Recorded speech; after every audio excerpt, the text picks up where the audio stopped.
बऱ्याच वेळा असं होतं ना, घरामध्ये एकही भाजी शिल्लक राहत नाही. अशा वेळेस भाजीचा फार मोठा प्रश्न पडतो. आता डाळ भातासोबत मलाही आज प्रश्न पडला की काय बनवू, तर म्हटलं मस्त अशी मिरचीची भाजी बनवू.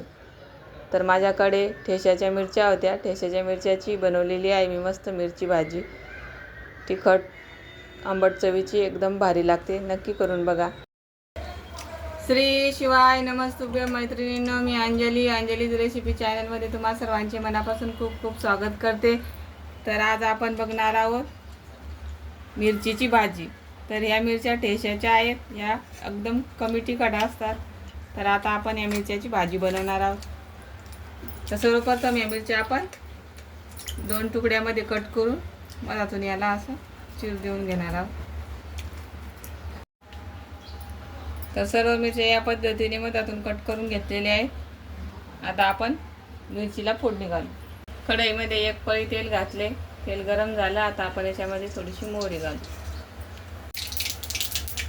मोहरी तडतडली. आता याच्यामध्ये जिरे घालू. 5-6 लसणाच्या पाकळ्या ठेचून त्याला परतून घेऊ. गॅसची फ्लेम कमी करू. 2 चम्मच शेंगदाण्याचं कूट घालू. 1 छोटा चम्मच खोबऱ्याचं कूट. 1 चम्मच तिळाचं कूट. आता सर्व तेलामध्ये फ्राय करून घेऊ. थोडीशी हळद घालू. मिरची तिखट नाही त्याच्यामुळे याच्यामध्ये अर्धा चम्मच लाल तिखट घालू. आता याच्यामध्ये थोडंसं पाणी घालायचं आणि मसाले छान शिजवून घ्यायचे.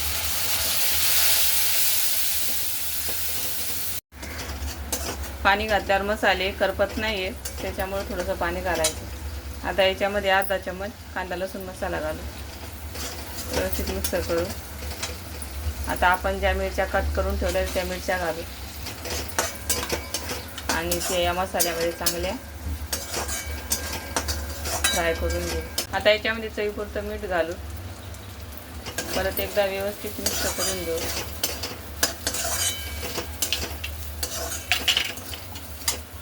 तर याच्यामध्ये थोडंसं पाणी घालू आणि मिरच्या मऊ होईपर्यंत याला छान शिजवून घेऊ. तर इथे मिरचीला मस्त उकळी आलेली आहे. आता आपण गॅसची फ्लेम कमी करू आणि याला 5 मिनटं झाकून 4-5 मिनटं झालेले आहेत. आपण चेक करू मिरची छान शिजली का. तर बघू शकता मस्त तेल सुटलेलं आहे आपल्या मसाल्यांना. आता याच्यामध्ये थोडंसं चिंचेचं बोटूक घालायचं, म्हणजे मग आंबूस छान लागते ही मिरची. तर 2 मिनिट झालेली आहेत. इथे आपली तयार झालेली आहे मस्त अशी चमचमीत मिरचीची भाजी. बघू शकता. आता याच्यामध्ये थोडीशी कोथिंबीर घालू. मिक्स करू आणि भाजी एका बाउलमध्ये काढून. तर बघू शकता वरण भातासोबत चपातीसोबत तोंडी लावायला तुम्ही मस्त अशी मिरचीची भाजी बनवू शकता. तर कशी वाटली मिरचीची भाजीची रेसिपी नक्की कमेंटमध्ये सांगा. तर कशी वाटली मिरचीच्या भाजीची रेसिपी नक्की कमेंटमध्ये सांगा. आवडली असेल तर लाईक शेअर सबस्क्राईब करा. धन्यवाद.